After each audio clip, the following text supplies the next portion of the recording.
So if big firms with huge budgets for IT departments, cybersecurity, all the luxuries that small firms and medium firms can't really afford, if they're suffering breaches, then there's certainly prospects of smaller firms suffering breaches too.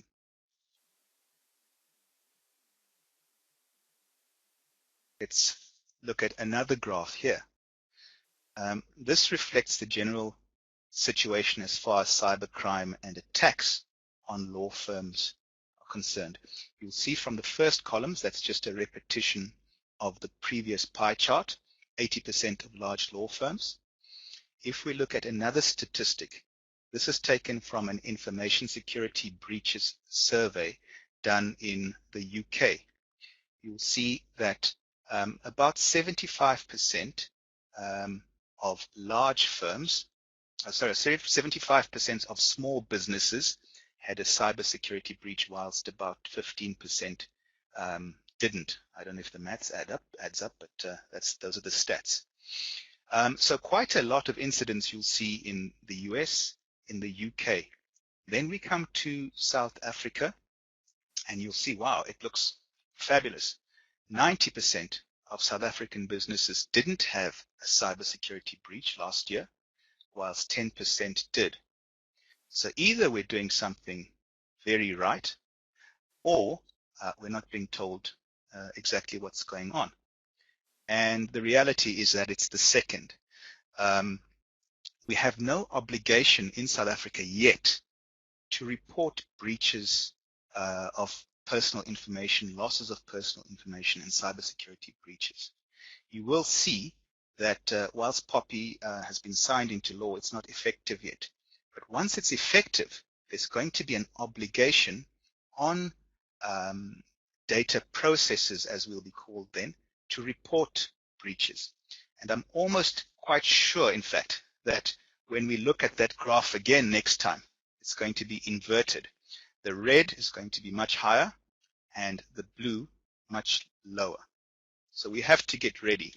So by attending this seminar, you're taking the first step to protecting your business and reducing your liability in the event that something does go wrong. And the reality is that you are probably going to have some sort of cybersecurity incident. You're going to lose data. You might have somebody take over your system and block you out using ransomware. And I might just explain at this point what ransomware is. It's essentially where a hacker gets into your system and locks every aspect of your network. So if you've got a network at your office, they take it over and they lock you out. You come in Monday morning and there's a polite message that says, we've taken over your network, and unless you give us, it's typically a few $100s, you're never going to get any of your data again. Last week, if any of you were following cybersecurity related news, a Hollywood hospital was taken over and it was locked out of its network for a week. The hackers initially demanded $3 million US, but they settled at 17,000 US dollars. So if you look at the Rand exchange rate right now, you don't want to be one of those people paying such a huge ransom. But in essence, why is cybersecurity important for your practice? Well, this is from a publication called the Cybersecurity Guidance for Business. I'm not sure if the link is active, but if any of you want the link to this particular document, you're welcome to mail me or L.E.A.D. But this is a quote I've taken from that document. It says, if not properly considered, a cybersecurity incident can lead to material financial loss through loss of productivity, of intellectual property, reputational damage, recovery costs, investigation time, regulatory and legal costs. This could lead to reduced competitive advantage, lower market share, impact on profits, adverse media coverage, bankruptcy, and in certain instances, loss of life. So let's break it down and how it impacts in the real world on your business. Well, downtime. My firm, which is almost paperless, our backup generator for some reason failed yesterday, and we were down for about 3 hours. Now, I'm not sure what your billing rates are, but even if you take a combined billing rate of all the professionals in your firm of 10,000 Rand an hour, you're looking at losses of 30,000 Rand for those 3 hours. So you don't want downtime. Imagine your firm being taken over like that Hollywood hospital, and you're down for a week. Some of you might be saying, well, that's your bad luck for being totally paperless or almost paperless. Well, it's the way the world is moving, and we're soon all going to be paperless. The next thing, loss of IP. Imagine this precedent base, and I know some of you have fabulous precedent bases that you've been building up for years. That's gone. Somebody's either stolen it or they've blocked you from using it. Imagine working on a transaction, a merger, an acquisition, or perhaps negotiating a settlement in a matter, and a hacker gets in. They'll know your negotiating position. They will also be able to steal client's IP.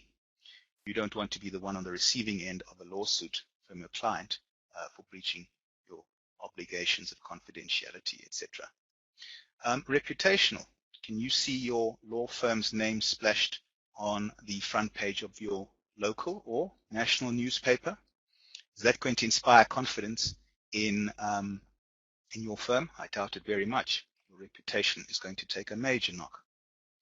In terms of your operations, some of us have been using our accounting packages for years, and some of us work on matters for months at a time before billing. Very bad, I know, for cash flow. But imagine losing your accounting records in your software package.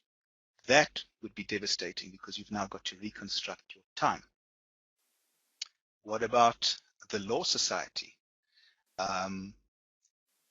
That is certainly going to be a problem because you're probably going to be reported by your client, and there's probably going to be some sort of disciplinary hearing for breaching confidentiality, especially if, as you'll see, you didn't have very basic procedures in place.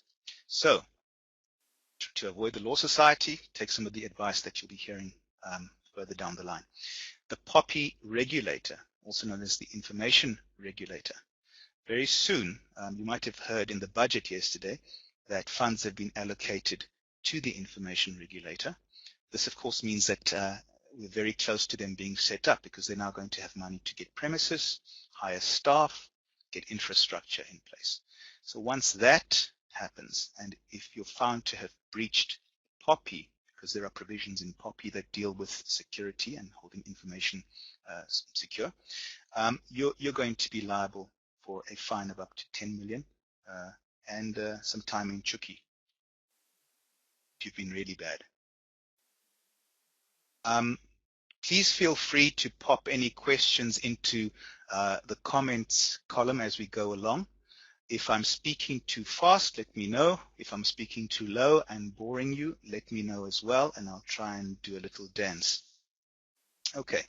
I'm not going to go into the laws, but I've just thrown a few together that might impact on you or that should be considered when you're looking at cybersecurity and how it affects your firm.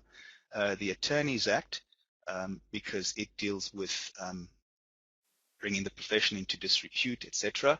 And that's probably what you might be charged with or something similar. I don't know that that section so well. I've been avoiding it. Then, of course, as I said, POPI, the Protection of Personal Information Act, ECT Act, RICA, that's the third or fourth one with a very long name. South Africa's National Cybersecurity Policy Framework. This is a document which is quite interesting. It sets out what we should be aiming to do as a country and as businesses to protect ourselves from cybersecurity. But you go online and try and find it, and you won't find an official copy because for some reason it hasn't been released, but it's there, it's effective. King 3,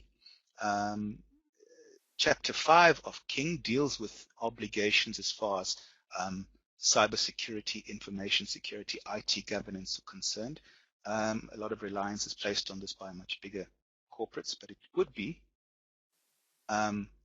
interesting to, well, I mean, it is, sorry, I'm just looking at somebody popping me a question. It's certainly worthwhile taking a look at it. Clinton, thanks for your message. The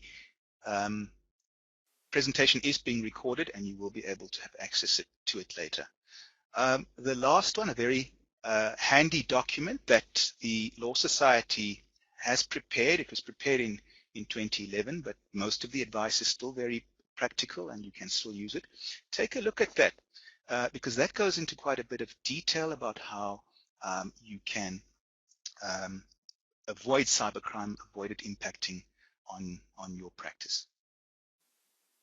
Okay, I'm going to move on.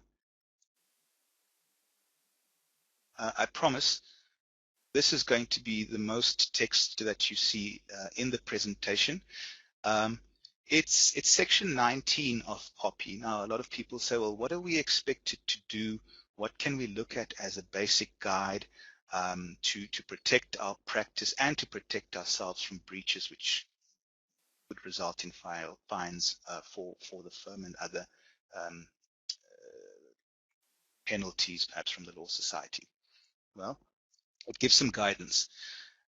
Section 19 says a responsible party, that's you, somebody who has personal information, must secure the integrity and confidentiality of personal information. So must secure, you've got to keep it secure.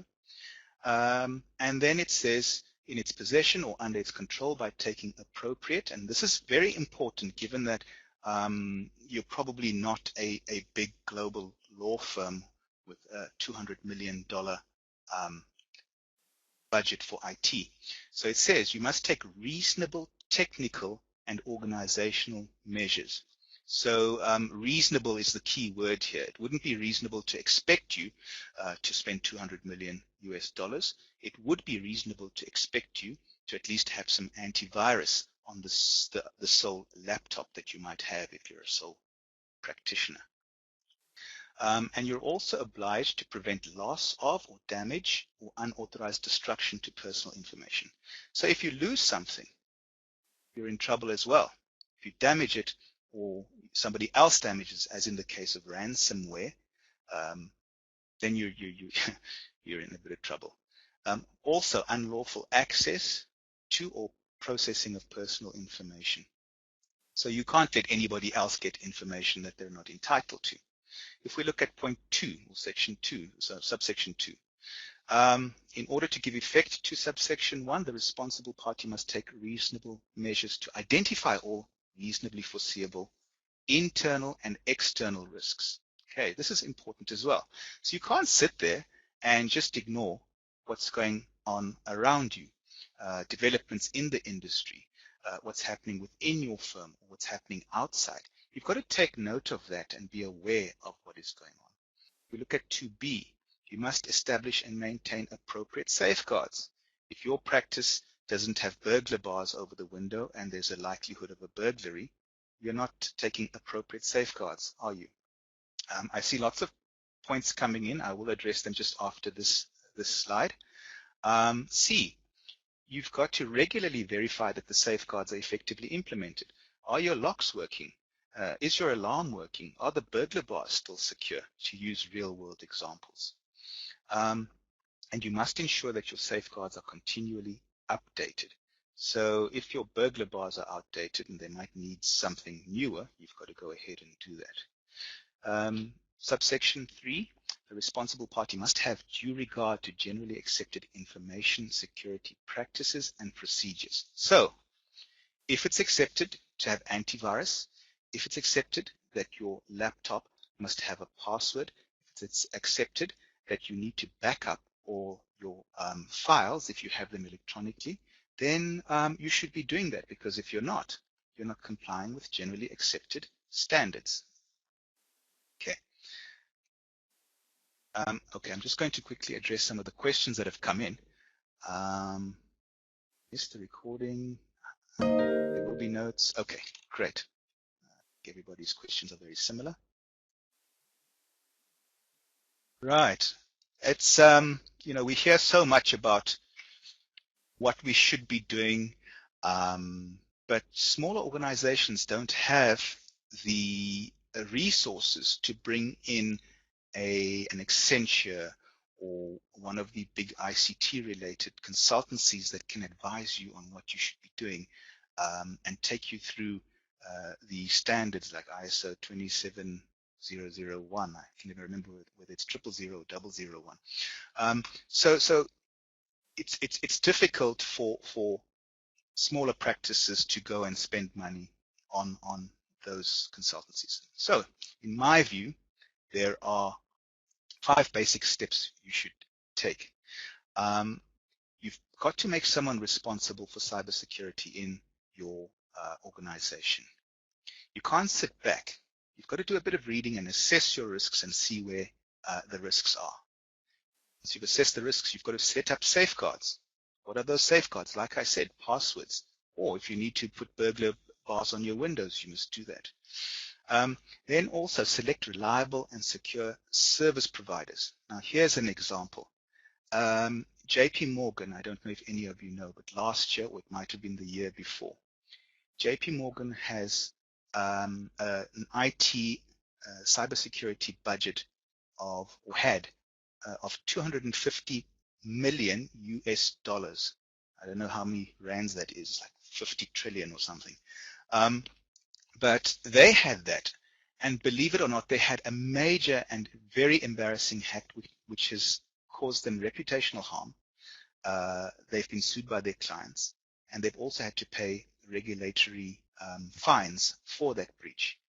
But they were spending 250 million US dollars per annum on cybersecurity, and they were breached. How did that happen, you ask yourself? Well, essentially, the hackers found out who JP Morgan's service providers were, hacked into those service providers, and found a route from those service providers into JP Morgan's system. So the point we're making here is you must select reliable and secure service providers. So if you have a cleaning company coming in, make sure that they're not taking pieces of paper and putting them in their bags instead of shredding them. Even your IT people. We had to break a long relationship with an outsourced IT company because it was discovered that they had our server passwords on their laptops in unencrypted form. That would have been devastating if a hacker had gotten hold of that. So make sure that your service providers are reliable. Continuous improvement, which basically is self-explanatory. You've got to keep looking at your situation, assessing your systems, and making sure that you're upgrading them all the time. Of course, these... Hello?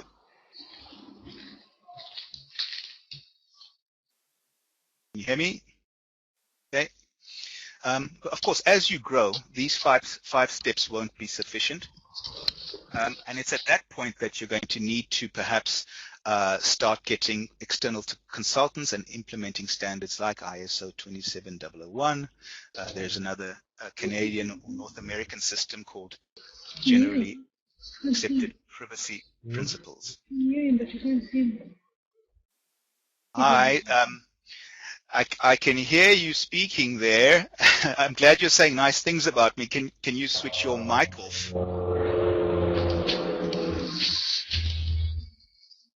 Sounds like a helicopter flew into your office. Hello? There we go. Oh, you're still there. Okay, next slide. Right, the first point I had mentioned was to make someone responsible for cybersecurity. Okay, don't bury your head in the sand. Address the need for cybersecurity in your firm. If you don't, you're going to be a victim of cybercrime, you're going to lose money, and you're going to be fined. Whoever you appoint, even if it's a person who's not well qualified in IT or security, as long as they know the basics and they're able to tick boxes that you've trained them on. Let's say you recruit a new person. Let's say it's the office manager who's in charge of cybersecurity. That person will make sure that the laptop has a password. Ticked. Does the laptop have antivirus? Ticked. Has the person been told to ensure that they lock their screen when they're not with or by their laptop? Tick. Those are the sort of basic things that will will ensure that you're not a victim of cybercrime. You must ensure that whoever is in charge of ICT or IT in your practice works closely with your IT department, because sometimes it's just, oh, it's an IT thing, they will handle it. That's not the case. If something goes wrong, it's not going to be the IT people who are going to be paying the fines or who are getting sued. If you don't have an internal IT resource, make sure that you outsource it, especially if you're not technologically minded. You are going to do something wrong, you are going to miss something, and at least if you have outsourced it and you've gotten a specialist in, and something goes wrong, you would have taken reasonable measures. If you're sitting before a disciplinary panel, they'll say, well, what did you think you were doing? You're not an IT person. And then you can say, well, I did outsource it. Okay, develop basic cybersecurity policies, practices, and procedures. So at least, even if you have a one-pager with those 8 or 10 points that I mentioned, and you check it once a week, that's a policy you've set up. You practice and you make sure that there are procedures in place to check that it's being done. So you've done that. Also ensure that the designated person and the IT people educate your staff and make them aware of cybersecurity related issues. Keep reminding them, don't leave your laptop on the back seat of the car because there's a lot of sensitive information there. Put it in the boot. If you give your staff business phones, make sure that you check regularly that it's encrypted and that the staff know that it's supposed to be encrypted and have a password lock. And like I mentioned earlier, the person needs to ensure that there are regular checks for compliance with your policies. So if you go back and you look at section 19 of POPI, you'll see that most of those basic requirements are being dealt with just by implementing these recommendations on this slide.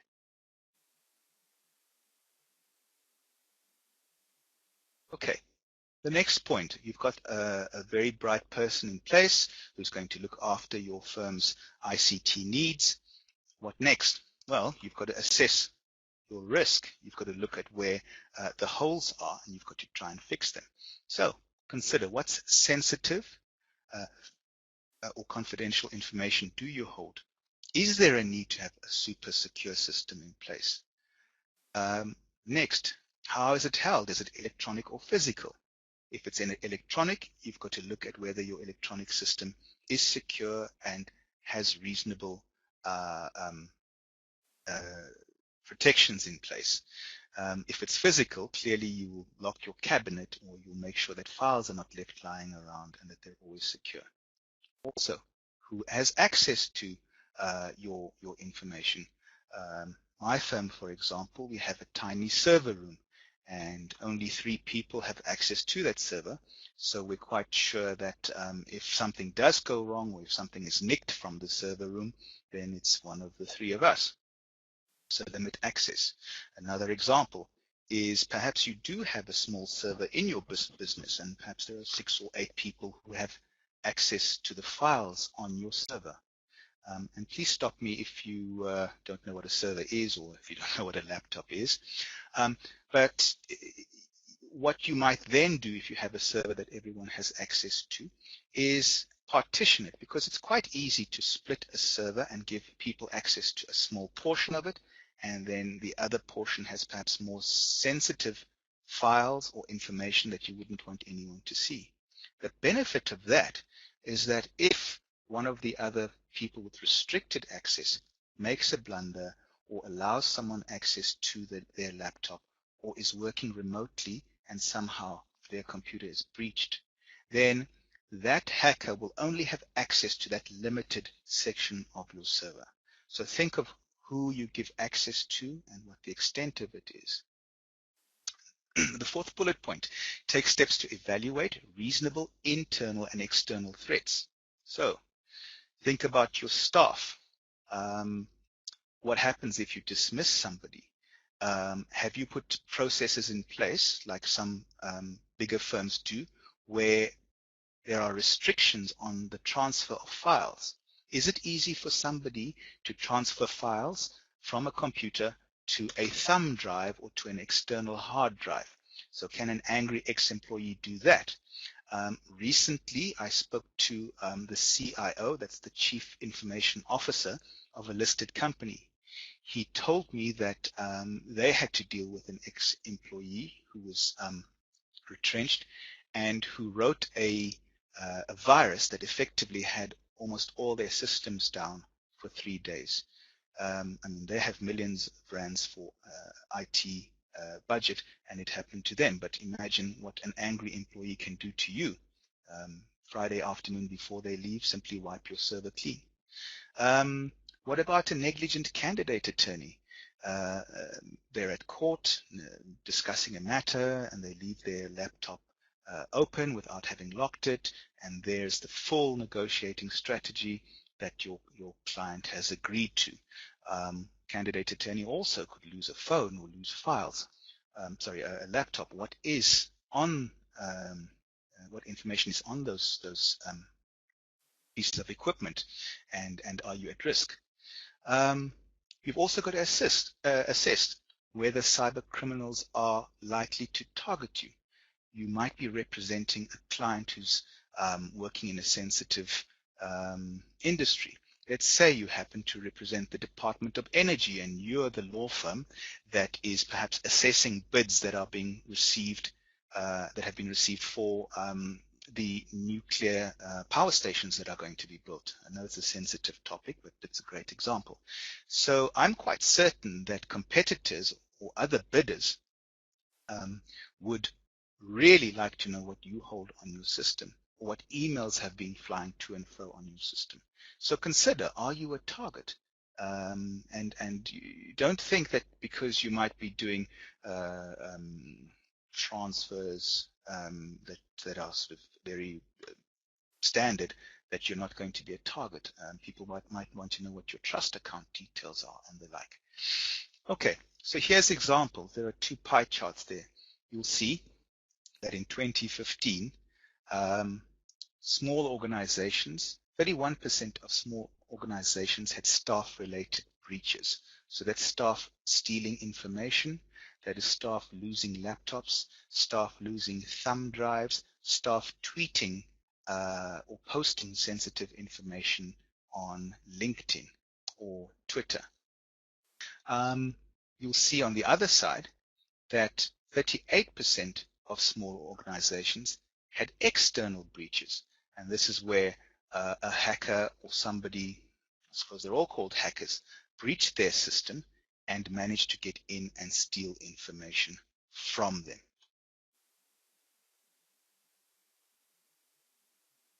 Okay, so setting up safeguards.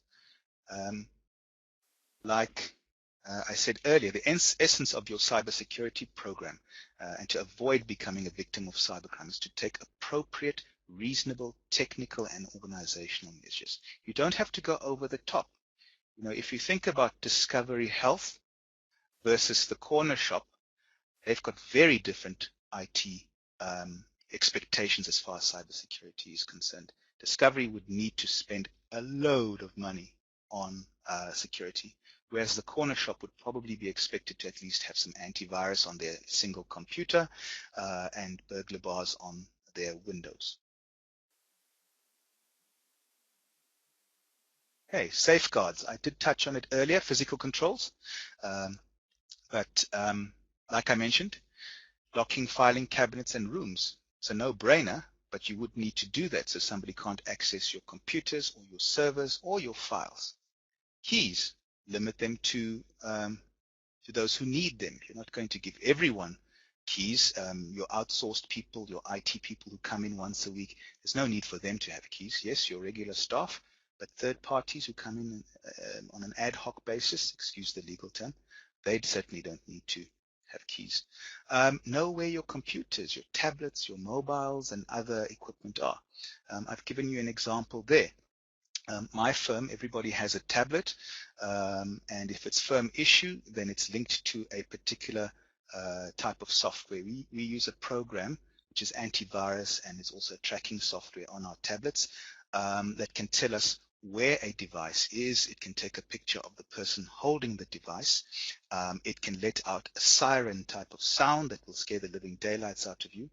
But importantly, at the press of a button once we've logged in, it will delete all the information on that particular device. So from a security perspective, we've covered those devices.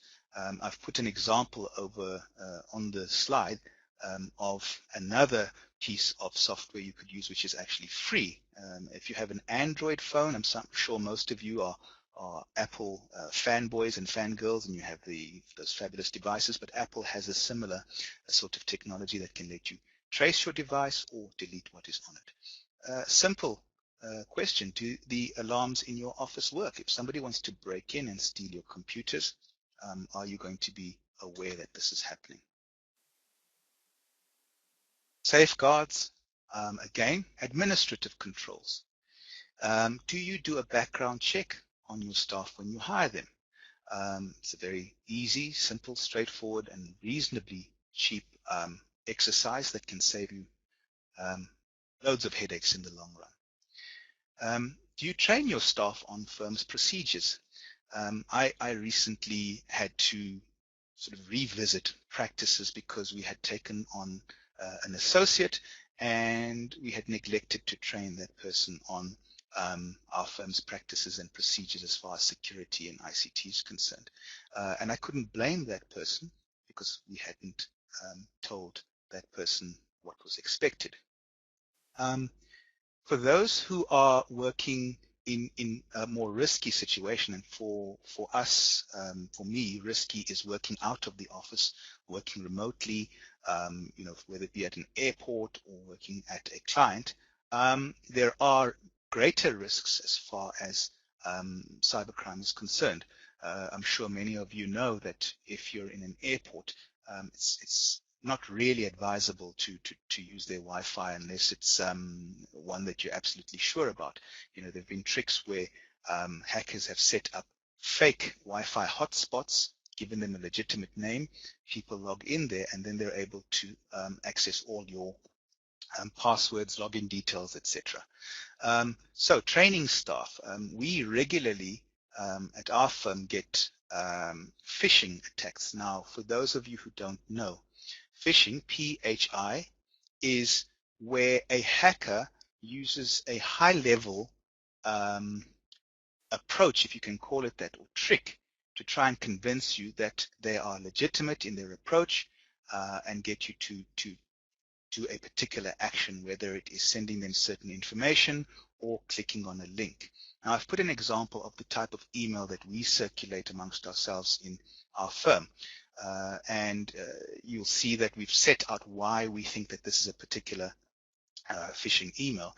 We received a message, and somebody had clearly found out that we use a system called WeTransfer, and we produce videos every month that we post on YouTube relating to cybersecurity, social media, and that sort of thing. So clearly a hacker out there found out that we use WeTransfer. So they sent us an email, which is not reflected here, saying, here are your latest video files. Click on the link to check them out. Of course, what we always do is, I didn't recognize the name, so we scanned the link, and it looked suspicious. And these are the reasons why we knew it was a scam. You'll see it was an unsolicited email from a Gmail address. So immediately we thought, well, why are they sending it from a Gmail address? Secondly, when we clicked on the link on a secure computer, it took us to a strange site. So if you click on a WeTransfer.com link, it should take you to WeTransfer, not something else. But I'm just giving you an example. It could be any other domain. And lastly, when we clicked on the link on that site, it then asks for your address, email address, and your password. And why do they do that? Because once they've got that, then they're able to try and more easily log in remotely to your firm's server or to a computer. And once they're in, then you're in trouble. So, learn these tricks and these warning signs, and teach your staff about it. Another one to be aware of is the social media related scams. You person who will say, they're connected to you via this way, and especially for men, and it's gotten a few of us into trouble. The request will come from a graduate of the University of Wisconsin, and it will typically be a lady in a very sort of, well, not compromising position, but looking very sultry, and you'll think, well, hey, I'm getting an invite from a pretty lady. But typically what is had, these people are trying to get into your network to also take advantage of your contacts. And in addition, what they're doing is they're observing you. They get to know what your routines are and try and collect enough information to allow them to hack into your business one way or another. And there's the good old-fashioned, what they refer to as social engineering, where somebody phones your firm and from the IT firm, your outsourced IT provider, I need to just check this particular program. Can you just give me your password to the system? So educate your staff about that. It happens all the time. Again, technical controls as far as safeguards are concerned. Basic practices and procedures. Passwords to get into the computer. Password screen locks so that you have to enter a password to access your computer after, say, 3 minutes. Firewalls, they're not expensive. Antivirus, if you're a sole practitioner, perhaps just starting out, make sure that you have access, at least have some sort of antivirus on your computer. Typically, they say it's not for commercial use, but I'm not telling you to break the law. At least get some sort of antivirus. Spyware, be wary of that. Make sure that your antivirus is able to scan for spyware, which is essentially where a program is placed on your computer and it sits there quietly and it monitors what you're doing, capturing your passwords, your bank account passwords and PINs. Importantly, what a lot of smaller businesses do is they'll buy a nice new computer and they'll buy a nice package like, and when they do that, they will forget. Sure, I'll tell you, Tracy. And what they then do is they never ever update the software that they've bought. And typically what happens is software has flaws in it, and that is what hackers look for. I'm sure you've all heard of Heartbleed and other similar viruses. What happened in those instances was because people hadn't updated, hackers were able to find a weak spot in pretty good software. And sorry, I'm just seeing another message coming in. Yeah, so basically what I'm saying about patches, a little distraction there, and it's not a cute lady on LinkedIn. Make sure that you are connected to the internet, that you're updating the software on your laptop or on your servers regularly. If you don't, you're leaving little cracks that hackers can sneak into your server on. Your laptops, your mobile phones, tablets, make sure that they are encrypted first of all. We have a system, it's not very fancy at all, it's called BitLocker, BITLOCKER. It comes with Windows 10 Pro, and that is essentially an encryption software that prevents anyone, even if they steal your laptop and take the hard drive out, it prevents anyone from being able to access what's on your laptop. So we have BitLocker in place, and all our devices, mobile phones, tablets, laptops, even our server has encryption software on it. But most importantly, remember this. It's no good having a wonderful security system on your laptop if you're not backing up all the data on your laptop to an external device. Something that we find very useful is we use a daily backup, an online backup system, and I'm not endorsing any of these products, called Atix 5.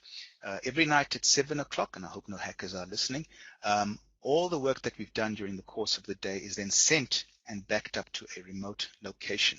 So if something does go wrong, if our building falls down or the server catches fire, at least, within a day or two, we'll have all our information back up and running. Now, I wanted to also highlight to you that don't just think that protecting your laptops and your servers are going to help you.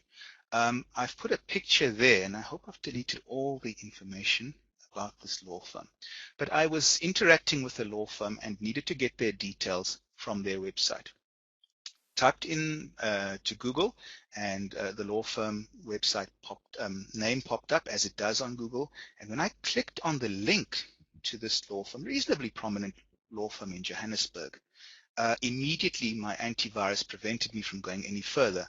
And if you look at the screen there, you'll see in the bottom right-hand corner a warning sign that says malware blocked. And essentially what this told me was that on that law firm's website, a hacker had probably added some software very secretly, and that software was doing something, either capturing the information of people who were sending through the contacts page emails, or anyone who visited that website would then have some of their information stolen. I did phone the website and I sent the senior partner an email, but believe it or not, I checked yesterday and nothing has been done. It's likely that they will probably only act on it when there is a major problem and something comes up. So I hope that they act on it. But the point is, not only your server, but also your website is at risk. So you've got to actually look at your complete online presence as well. Just quickly taking a look at the questions. Okay. There's apparently somebody who is who has their microphone on, and this seems to be interrupting the seminar. So perhaps if you have your microphone on the other side, please switch it off. There's also a question as to what the software is that is used to track tablets. You can, and I'm not endorsing any of these, but there is Google Find My Phone. You can Google it, and you'll find the program. It's very, very handy and very nifty. The greatest part is you can literally delete everything if your phone is stolen in an instant. But the one that I really recommend is something called Avast, A-V-A-S-T. You can check it online, avast.com. They offer free antivirus software for your mobile device, provided it's not for commercial use. If you are going to use it for commercial use, then I see I'm running out of time. I'm almost done. Then you will have to pay an annual subscription, but I recommend it highly. Okay, reliable and secure service providers. Like I said earlier, do background checks on them. Make sure you have an agreement in place. In fact, when Poppy comes in, it requires you to impose the standards that you require or are required to have on your service providers. There's no passing the buck. If you didn't ask them to have decent levels of security, you are to blame. So in the agreement, make sure that you've got indemnities, because if there's going to be a fine to pay, you want to be able to recover it from them. Make sure that they have minimum security requirements. Make sure that you've checked that they have burglar bars, that they respect confidentiality, that they at least have antiviruses on their system, and that they can recover their data. Remember, JP Morgan, $250 million US. It's now $500 million US. But with all that money, it was a service provider that did them in. So you've got to make sure and check that your service providers are up to scratch. Go there, check that they lock their doors, check that they've got decent computer systems.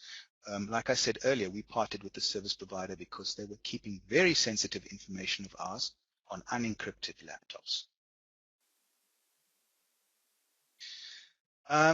Importantly, don't rest on your laurels. You might have taken the advice that we've given you in this seminar, and you've gone and you've got antivirus and you've put Avast on your tablets, and you can actually track where they're going, and you can see what your candidate attorneys are up to and whether they're in fact at the movies or at court. But you can't then just sit back. Like I said, you've got to be continuously watching what's going on. You've got to continuously update your software, your systems. You've got to make sure that your hardware, at least your computers, at some point they're going to get old, and they put you at risk, because if it crashes and you haven't backed up, then you're losing a lot of information.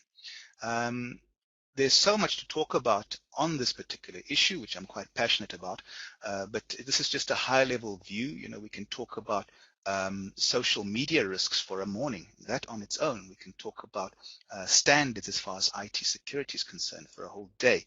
But this is just intended to give you an idea of what you should be doing, and it should be food for thought. There are many videos online where we focus on certain topics in each video. So if you're looking at the screen now, you'll see Poppy in 5 minutes, I tweet what I like, employee disclaimers, social media and freedom of expression, IT controls. This one here is probably quite pertinent, how hackers pick you up using phishing PHI, phishing scams. So if you'd like to spend the rest of the afternoon expanding on what we've discussed, please take a look at our YouTube channel. In addition, many great resources out there. Take a look at the UK government, its business. I've just forgotten what the department is called, but the United Kingdom Department of Business and Industry or something like that has an entire website with lessons, videos, tests that you can do.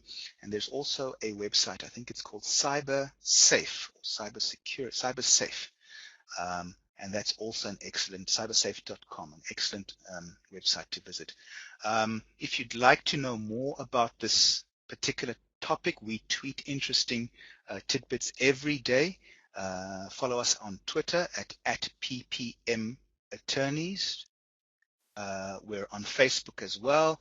That's more sort of fun stuff. Google Plus, more fun stuff. YouTube, you can, like I mentioned, see some pretty good videos that will bring you up to speed on current and topical issues. So follow us on LinkedIn as well, because that's updated quite often as well, and they're more business and in-depth articles. Okay, I've gone over, I think. But if anyone has any questions, please feel free to ask them now.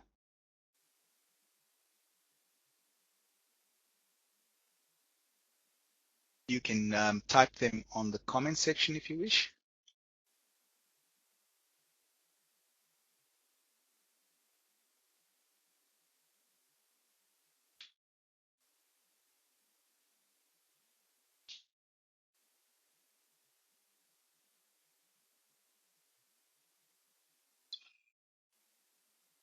Sure, sure.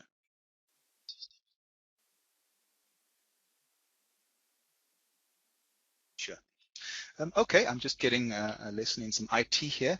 The discussion we're going to, or the questions now are going to be very brief, but I'm going to be given an opportunity to address your questions in detail on the forum. There is a forum section where you logged in. You can put your questions there, and then after I've had a cup of tea or cup of coffee, I'll then respond to you, and you'll probably get a more detailed response on this. Tracy, as far as Poppy is concerned, if you had listened to the budget yesterday, and I was quite pleased to see it as well, the minister announced that he's allocating part of the budget to setting up the information regulator. Now, as we know, an act can't be policed unless there's a regulator in place. There were discussions or sort of rumors that it would be this quarter. That was last year, but my view is that it's probably only going to be in the last quarter of this year that it becomes effective. Don't hold me to it, but I certainly expect it to be in place, or effective, I should say, this year.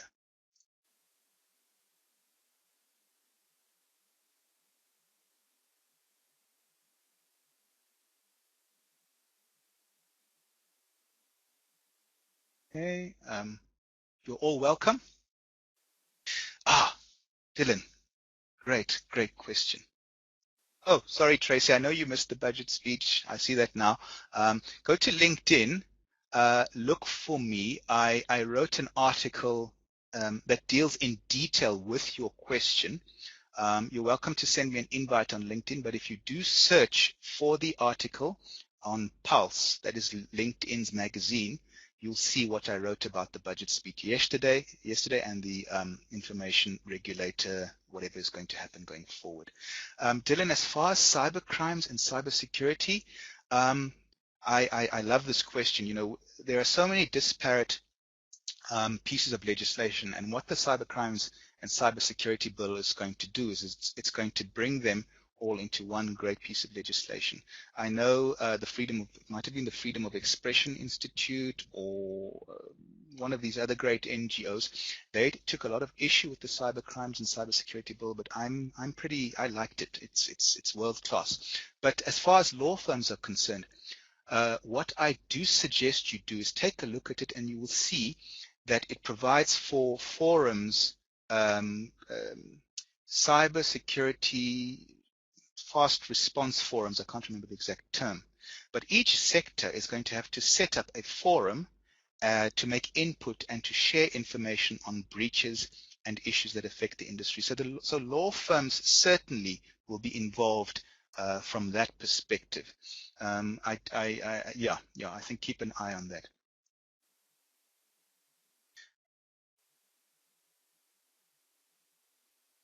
There's a comment from Mega.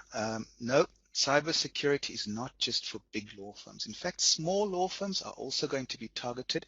So yeah, just apply the basics that you've learned here, and I think you will go a long way to protecting yourself from any liability. I'm going to log off in the next minute or so, but I'd be very glad. You can link up with me on LinkedIn if you want. Follow our firm on LinkedIn as well, and pop me questions. Any questions you have, there's loads and loads of information that I'm quite willing to share with you. So yeah, feel free to contact me. All of you, I hope you have a wonderful afternoon. Take care and watch out for those hackers. Bye-bye.